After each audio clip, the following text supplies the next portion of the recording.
Stephen Colbert on Charlie Kirk shooting. Political violence only leads to more political violence. Stephen Colbert opened his show on Wednesday with an acknowledgement of the assassination of Charlie Kirk, the right-wing activist and Trump advisor who was shot and killed at age 31 during an event in Utah on Wednesday afternoon. "Our condolences go out to his family and all of his loved ones," said Colbert.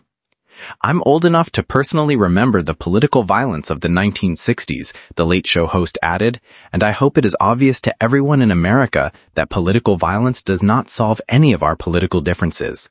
Political violence only leads to more political violence, and I pray with all my heart that this is the aberrant action of a madman and not a sign of things to come."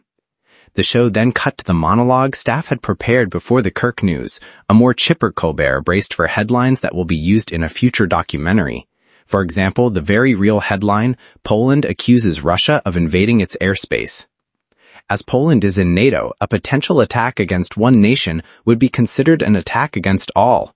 Basically, NATO has the same rules as a bachelorette party at medieval times. You come for Shayna, you come for all of us, okay? It's her special day, and you do not want to see what I will do to you with this turkey leg, Colbert said. NATO fighter jets shot down the Russian drones as soon as they entered NATO airspace, leading the Polish Prime Minister to remark, "This situation brings us the closest we've been to open conflict since World War II. Oh no, we're gonna have to save Private Ryan again," Colbert quipped. Thankfully, with Europe on the brink of war, America has a statesman in office who can reassure the world with a steady hand and calming words. On Wednesday, Trump posted on Truth Social, "What's with Russia violating Poland's airspace with drones? Here we go." I can't believe Russia would dare take an aggressive action like this after Trump laid down a clear red line. I'm sorry, I meant to say plush red carpet, Colbert joked, before footage of Trump warmly greeting the Russian president, Vladimir Putin. Seth Meyers. On late night, Seth Meyers continued to track the Republican response to Trump's alleged birthday letter to Epstein 2003, which was released publicly by the House Oversight Committee this week. For years, the conspiracy theories insisted that there was a cover-up to hide the name of powerful elites with ties to Epstein, and it turns out they were right, just not in the way they wanted it to be.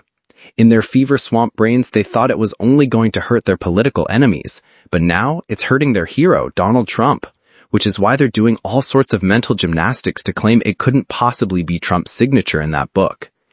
As the Speaker of the House, Mike Johnson, said of Trump, "He's never drawn such a picture. He's never thought of drawing such a picture.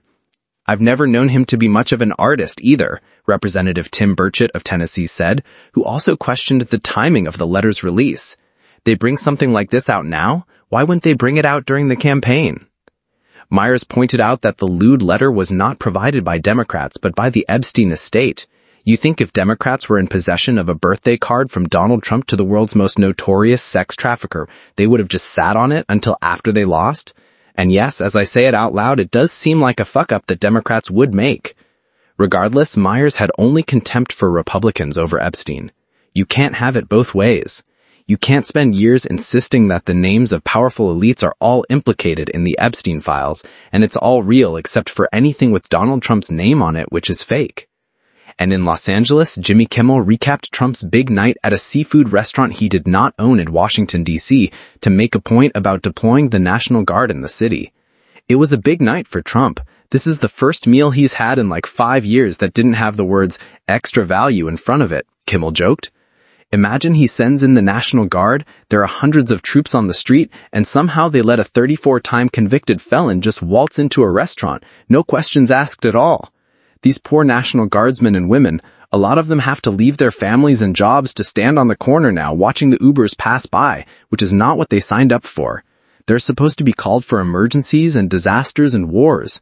Instead, they're clearing a path for President Crabcakes to pig out with his buddies.